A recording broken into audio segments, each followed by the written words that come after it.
కాంగ్రెస్ ప్రభుత్వం అధికారంలోకి వచ్చిన తర్వాత పాత లేఅవుట్లు కావచ్చు, పాత స్థలాలు ఎక్కడైతే డిస్ప్యూట్ ఉండడం జరిగిందో అక్కడ అంతా కూడా స్థానిక నేతలు కావచ్చు, కాంగ్రెస్ లీడర్లు అందరూ కూడా దౌర్జన్యాలకు పాల్పడడం జరుగుతుంది, కబ్జాలకు పాల్పడడం జరుగుతుంది. దీనికి ఉదాహరణగా మనం చెప్పుకోవచ్చు హైదరాబాద్ అంటే రంగారెడ్డి జిల్లాకి శివారు ప్రాంతాల్లో కూడా చాలా విలువైన భూములు ఉండడం జరిగింది. ఇందులో భాగంగానే ఆ విలువైన భూముల్లో కావచ్చు డిస్ప్యూట్ ఎక్కడైతే ఆస్తి అక్కడ కొంచెం తగాదాలు ఉన్న కాడ వీళ్ళందరూ కూడా వాటిని సెటిల్మెంట్లు కావచ్చు లేకపోతే అందులోనే కబ్జాలకు పురుగొల్పుతున్న పరిస్థితి కూడా కనబడుతుంది. ప్రస్తుతం మనం అన్నోజిగూడలో ఉండడం జరిగింది. అన్నోజిగూడలో దాదాపుగా 85 ఎకరాలకు సంబంధించిన ఈ లేఅవుట్కు సంబంధించి చూసుకున్నట్టయితే దీంట్లో ఒక లేఅవుట్ అనేది కూడా ఇదంతా కూడా లేఅవుట్ పర్మిషన్ ఇచ్చినప్పటికి కూడా అన్డివైడెడ్ ప్రాపర్టీలో సంబంధించి పక్క వాళ్ళ భూమిలో నుండి దీంట్లో రోడ్డును చూపించి లేఅవుట్ వేసినట్టుగా తెలుస్తున్న పరిస్థితి కనబడుతుంది.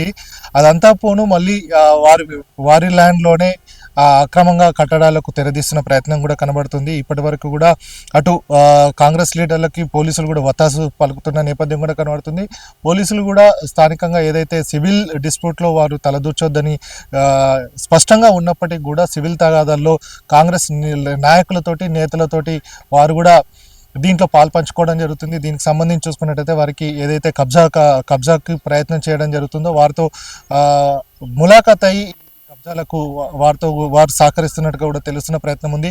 ప్రస్తుతం మనం ఇది గట్కేసర్ దగ్గర ఉన్న అన్నాజీగూడకు సంబంధించి అన్నాజీగూడలోని మినీ సింగపూర్ కాలనీ వెల్ఫేర్ అసోసియేషన్కి సంబంధించిన ఏదైతే లేఅవుట్ ఉండడం జరిగిందో దీంట్లో కూడా అక్రమాలు కావచ్చు అక్రమ కట్టడాలకు తెరదీస్తున్నట్టుగా కూడా అన్డిస్ప్యూట్గా ఏదైతే అన్డివైడెడ్ ప్రాపర్టీగా ఉన్న వాళ్ళందరూ కూడా పట్టా భూములకు సంబంధించిన వారందరూ కూడా చెప్తున్న నేపథ్యం కూడా కనబడుతుంది. తాము ఎంత చెప్పినా కూడా స్థానికంగా ఉన్న కాంగ్రెస్ నేతలు కావచ్చు పోలీసులు బలవంతంగా దాన్ని తీసుకొని వచ్చి ఇప్పుడు కూడా మనం చూసుకున్నట్టయితే ఈ కనీలు కావచ్చు ఇదంతా కూడా ఏదైతే కట్టడాలు అనేది చేపడుతున్నారని కూడా చెప్తున్న నేపథ్యం కనబడుతుంది. ఇందులో భాగంగానే గత 2-3 రోజులుగా పనులను ఆపేచ్చినప్పటికీ కూడా దౌర్జన్యంగా ఇంట్లోకి రావడం జరుగుతుంది. అలాగే పోలీసుల సహకారంతో ఈ పనులను చేస్తున్నట్టుగా కూడా ఈ పట్టా భూములకు సంబంధించిన రైతులు కావచ్చు వారందరూ కూడా చెప్తున్న నేపథ్యం ఉంది. సో మొత్తంగా మనం చూసుకున్నట్టయితే ఈ పట్టా భూములకి వెళ్ళి అంటే దాదాపుగా ఈ లేఅవుట్కు సంబంధించి 25 సంవత్సరాల క్రితమే దీనికి సంబంధించిన పూర్తి స్థాయిలో పనులన్నీ కూడా క్లోజ్ అయ్యాయని ఇప్పుడు కొత్తగా కాంగ్రెస్ ప్రభుత్వం వచ్చిన తర్వాత మరొకసారి తెరమీనికి దీనికి తీసుకొచ్చారని తమ భూములకు సంబంధించి కావచ్చు తమ భూముల నుంచి రోడ్డు చూపించడం అలాగే తమ భూముల్లోనే అక్రమంగా ఈ కట్టడాలను తెరలేపడం అంతా కూడా సమంజసం కాదు. దీనిపైన కూడా ఇప్పటికే కోర్టులో స్టేలు కావచ్చు కోర్టులో 10 ఆర్డర్ల వరకు ఉన్నప్పటికీ కూడా వీరంతా కూడా అక్రమంగా తమ భూములోకి చొరబడుతున్నారని కూడా వారు రైతులు చెప్తున్న నేపథ్యం కనబడుతుంది. ఇప్పటివరకు ఇక్కడ పనులు చేసే వారంతా కూడా ఇప్పుడు మీడియా వచ్చేసరికి కావచ్చు అలాగే వారు వచ్చిన తర్వాత కూడా వారంతా కూడా వెళ్ళిపోయిన పరిస్థితి. సో నిజంగా కూడా వాళ్ళ ల్యాండ్ అయితే వారు ఉండాల్సిన అవసరం ఉంటుంది. కానీ అక్రమంగా ఇక్కడికి వచ్చి దౌర్జన్యంగా పోలీసుల సహకారంతో వారందరూ కూడా పట్టా భూముల్లో ఇట్లా అక్రమంగా చొరబడి దౌర్జన్యాలకు పాల్పడడం కావచ్చు అలాగే కబ్జాలకు ప్రయత్నిస్తున్నారని కూడా చెప్తున్న నేపథ్యం ఉంది. కాబట్టి సో పోలీసులే కాపాడతారనుకుంటే పోలీసులే ఏదైతే దొంగలతో కలిసి పనిచేస్తున్నట్టుగా కూడా మనకు కనబడుతుంది ప్రత్యక్షంగా కూడా. సో సివిల్ మ్యాటర్స్లో పోలీసులు ఇన్వాల్వ్ కావద్దన్నప్పటికీ కూడా స్థానికంగా మరి అన్నోజిగూడకి సంబంధించిన ఏదైతే పోలీస్ స్టేషన్ ఉంటుందో పోచారంకి సంబంధించిన పోలీసులంతా కూడా ఈ కబ్జాదారులకు వారు సహకరిస్తున్నారని కూడా ఇక్కడ ఉన్న స్థానికులు చెప్తున్న నేపథ్యం కనబడుతుంది.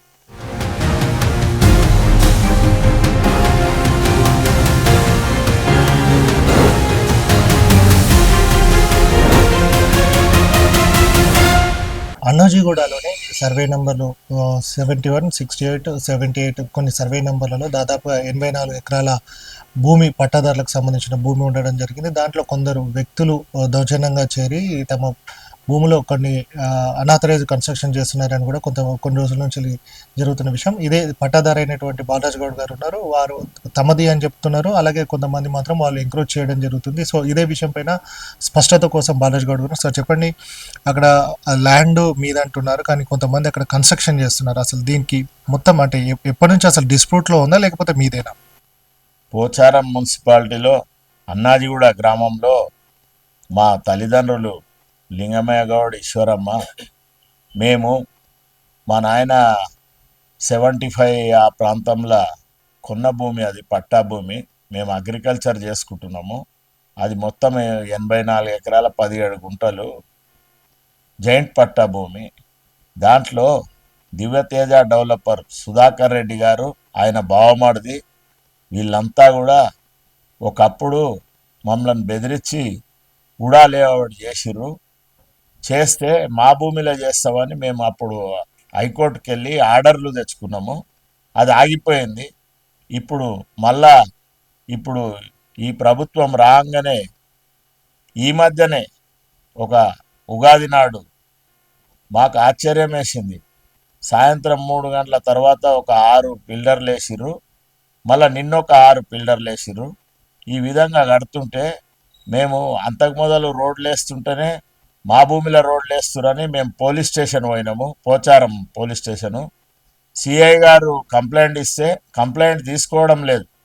అప్పుడే మాకు అనుమానం వచ్చింది, ఏంది రోడ్లు వేస్తుంటే 25-30 మంది పోలీసు వాళ్ళు వచ్చిర్రు, ఇదేంది మా మీద కుట్ర జరుగుతుందని ఇక్కడ పోలీస్ స్టేషన్లో కంప్లైంట్ తీసుకోకపోతే మేము మా సోదరుడు ఎంపీ గారు మల్లురవి గారికి వివరించి మా డాక్యుమెంట్ అన్నీ చూపించినాం.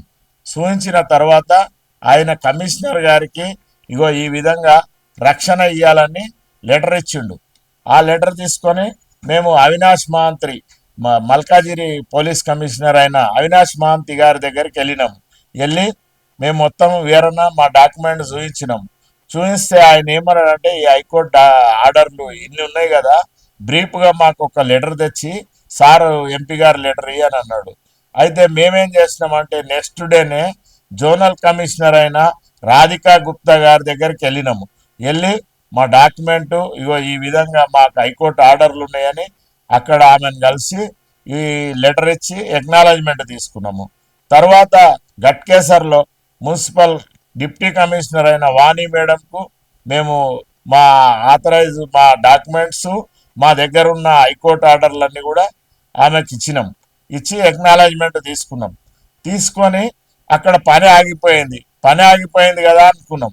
ఈ హాలిడే ఉన్న సందర్భంగా ఉగాది మధ్యలో ఒక రోజు, ఈరోజు ఈ రంజాన్, ఈ రోజులల్లా అక్కడ ఒక 10-20 మంది వచ్చి ఈ విధంగా పిల్లర్లు వేస్తే నేనంతా ఈ పోలీస్ స్టేషన్ పోతేనేమో మా కంప్లైంట్ తీసుకుంటలేడు సిఐ గారు.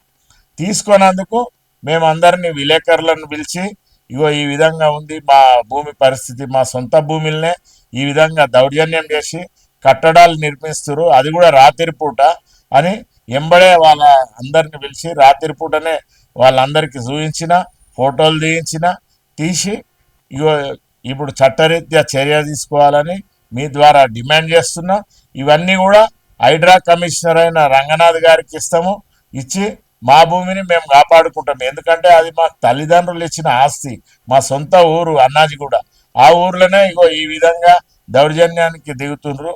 ఇదంతా కూడా లోకల్లో ఉన్న ఈ కాంగ్రెస్లో ఉన్న కొంతమంది అగ్రవర్ణాలలో రెడ్డిలు ఈ విధంగా ఈయనకు 20 ఎకరాల మీద భూమి ఉంటుందా, ఇదంతా కావాలని చేస్తుర్రు. మీరు చూడండి వచ్చి, మేము దున్నుకుంటున్న భూమి అగ్రికల్చర్ చేస్తున్నాం, ఈ రోజు కూడా చేస్తున్న దాని మీద ఈ విధంగా జరుగుతుంది. కాబట్టి ఎంబడే మున్సిపల్ అధికారులైనా హైడ్రా కమిషనర్ గారికి రంగనాథ్ గారికి ఇయ్యలేదు, ఇప్పుడు ఇస్తాము. ఈ విధంగా మా మీద దాడి జరుగుతుంది. పోలీసుల రక్షణ ఇవ్వాలని మా నాగర్ కర్నూలు పార్లమెంట్ మెంబర్ అయినా, ఎందుకంటే ఆయన మల్కాజిరి ఇన్ఛార్జ్ ఉండే కాబట్టి ఆయనకంతా లోకల్గా తెలుసు కాబట్టి ఆయనకు మా డాక్యుమెంట్ చూపెడితే మాకు లెటర్ ఇచ్చిండు. ఇగో ఈ విధమైన లెటర్ ఇచ్చిండు. ఈ లెటర్తోని పోలీసుల రక్షణ ఇవ్వాలి ఈ భూమికి అని ఇచ్చిండు. అందుకే మేము చట్టం పరిధిలోనే ఉంటాము. మా భూమి మాకు రక్షణగా ఉండాలి. అక్కడ ఏం కట్టడాలు జరిగినా కూడా దివ్య తేజ డెవలపర్ అని సుధాకర్ రెడ్డి అనే అతను ఈ విధమైన పనులు చేస్తుండు. ఈ కబ్జాలకు ఆయన బామ్మారిది, ఆయన కలిసి చేస్తుండు. కాబట్టి వెంటనే ప్రభుత్వం స్పందించి ఇగో మా అటువంటి వాళ్ళకే ఈ విధంగా అన్యాయం చేస్తున్నారు. ఎందుకంటే నేను రాష్ట్రంలో తెలంగాణ గౌడ కలుగీత సంఘాల సమన్వయ కమిటీ 17 సంఘాలకు చైర్మన్ను, మరి ఇక్కడ బీసీ పొలిటికల్ ఫ్రంట్ చైర్మన్ అయిన నేను బాలగోని బాలరాజు గౌడ్ను. నా భూమి కబ్జాకు గురి అవుతుంది. ఈ విధంగా ఈ తెలంగాణ రాష్ట్రంలో జరుగుతున్నది. ఇది మంచి పరిణామం కాదు. వెంటనే స్పందించి రాష్ట్ర ముఖ్యమంత్రి గారైన మా సోదరుడు రేవంత్ రెడ్డి దీని మీద గట్టి చర్యలు తీసుకోవాలి. ఎందుకంటే ఇట్లా మా అటువంటి వాళ్ళ భూమిలే జరిగితే మామూలు పేదోళ్లకు పేద ప్రజానికానికి ఏ విధంగా జరుగుతుంది? ఒక దిక్కేలేమో మీరు కష్టపడుతున్నారు, పోరాటం చేస్తున్నారు, అంత బాగానే ఉంది, ఇవన్నీ అరికడతా అని. కానీ అవినాష్ మహంతి అనే కమిషనర్, పోలీస్ కమిషనర్, చాలా గొప్ప ఆయన ఉన్నాడు, ఆయనను కలిసినాము. అయినా మాకు ఈ విధంగా అన్యాయం జరుగుతుంది కాబట్టి వెంటనే స్పందించి చట్టం పరిధిలో చర్య తీసుకోవాలి, ఎటువంటి కట్టడాలు ఉండకుండా చేయాలని, ఇటువంటి దాన్ని రాష్ట్రంలో అరికట్టాలని మీ ద్వారా తెలియజేస్తున్నాము, రిక్వెస్ట్ చేస్తున్నాము ముఖ్యమంత్రి గారిని. అలాగే సార్, మీరు కోర్టు ఆర్డర్స్ ఉన్నాయని అంటున్నారు, వాళ్ళు మాత్రం మున్సిపల్ పర్మిషన్లు మాకు మున్సిపాలిటీ పర్మిషన్ ఇచ్చింది అందుకే కడుతున్నాం అంటున్నారు. అది ఫేక్ అంటారా ఏమంటారు? అది సూచించమాను. మా దగ్గర ఇన్ని హైకోర్టు ఆర్డర్లు ఉన్నాయి. న్యాయంగా మీ దగ్గర ఏదైనా ఉందనుకో మేము దాన్ని ఒప్పుకుంటాము, స్వాగతిస్తాము. కానీ ఇటువంటి మా సొంత భూమిలో కడుతుంటే మాకెట్లా తెలియకుంటుంటది?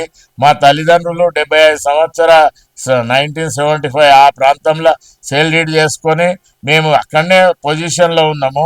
వాళ్ళకి నచ్చిన భూమి ఎక్కడ పడితే అక్కడ కబ్జాలు చేద్దామనే ఈ ఈ మధ్యన ఇటువంటి తయారైనాయి. ఇప్పుడు 25 ఏళ్ల సంది అక్కడ ఏ చిన్న అది కూడా జరగలేదు, ఇప్పుడే జరుగుతుంది. ఎందుకు జరుగుతుంది అది మీరు ఆలోచించాలి. మళ్ళీ ఏదన్నా పోలీస్ స్టేషన్ పోతే మా అటువంటి వాళ్ళ కంప్లైంట్ తీసుకోనికి సిఐ గారు రెడీ లేరు. అంటే ఎటువంటి విధ్వంసం జరుగుతుంది, ఇటువంటి కుట్రలు చేసి భూములు కబ్జాలు చేస్తున్నారు, ఈ విధమైన కబ్జా చేస్తున్నారు. చూడండి, మా పాస్బుక్లు చూడండి, మా దగ్గర ఉన్న డాక్యుమెంట్ చూడండి, హైకోర్టు ఆర్డర్లు చూడండి. ఇన్నున్నా రక్షణ లేదంటే ఇక మీరు అర్థం చేసుకోవాలి రాష్ట్రంలో ఏ విధమైన పరిస్థితి ఉంది, భూములు ఏ విధంగా కొల్లగొట్టాలని ఇటువంటి దుర్మార్గులు ప్రయత్నం చేస్తున్నారు.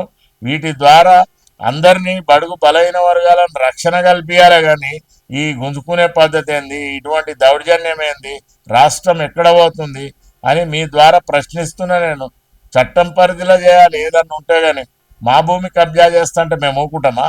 మా సొంత ఊరు అది అన్నది కూడా. మొత్తంగానైతే అక్కడ మాకు ఇప్పటి వరకు చూసుకున్నట్టయితే 10 ఆర్డర్ల వరకు కూడా బాలరాజు గౌడ్ వాళ్ళకి ఉండడం జరిగింది. కానీ వాళ్ళు మాత్రం ఏదైతే దివ్యతేజ డెవలపర్స్ ఉన్నారో ఎక్కడ కూడా డాక్యుమెంట్స్ అనేది లేకుండా అధికార బలంతో అండతోటి వాళ్ళందరూ కూడా కొన్ని కేసులు కూడా పెండింగ్ ఉన్నాయని చెప్తున్న నేపథ్యం. కానీ ఇప్పటికీ మున్సిపల్ పర్మిషన్స్ ఫేక్ అని చెప్తున్నారు. కానీ కోర్టు పరిధిలో ఉన్నప్పుడు పర్మిషన్స్ ఇవ్వద్దు. కానీ మొత్తానికైతే ఇష్యూ ఇప్పుడు సిపి దగ్గరికి కావచ్చు, అలాగే జెడ్సీ రాధికా గుప్తా దగ్గరికి వెళ్ళింది. సో న్యాయంగా తమకు సంబంధించిన ల్యాండ్లో అగ్రవర్ణాలకు సంబంధించిన వాళ్ళు ఇట్లాంటి కబ్జాలు చేస్తే ఎట్లాంటి పరిస్థితి ఉంది, తమకే ఇట్లాంటి పరిస్థితి ఉందంటే సామాన్యుల పరిస్థితి ఏంటి అని కూడా బాలరాజు గౌడ్ గారు చెప్తున్న నేపథ్యం. ప్రభాకర్తో గణేష్, సమయం టీవీ, హైదరాబాద్ నుంచి. ఈ వీడియోపై మీ అభిప్రాయాన్ని కమెంట్ బాక్స్లో తప్పకుండా తెలియచేయండి. అలాగే ఈ వీడియోని లైక్ చేయండి. మీరు చేసే ఒక్క లైక్ మరిన్ని వీడియోలు చేయడానికి మాకెంతో ప్రోత్సాహాన్నిస్తుంది. సామాన్యుడి కోసం మేమందించే సమాచారం కోసం సమయం టీవీ ఛానల్ని ఇప్పుడే సబ్స్క్రైబ్ చేసుకోండి.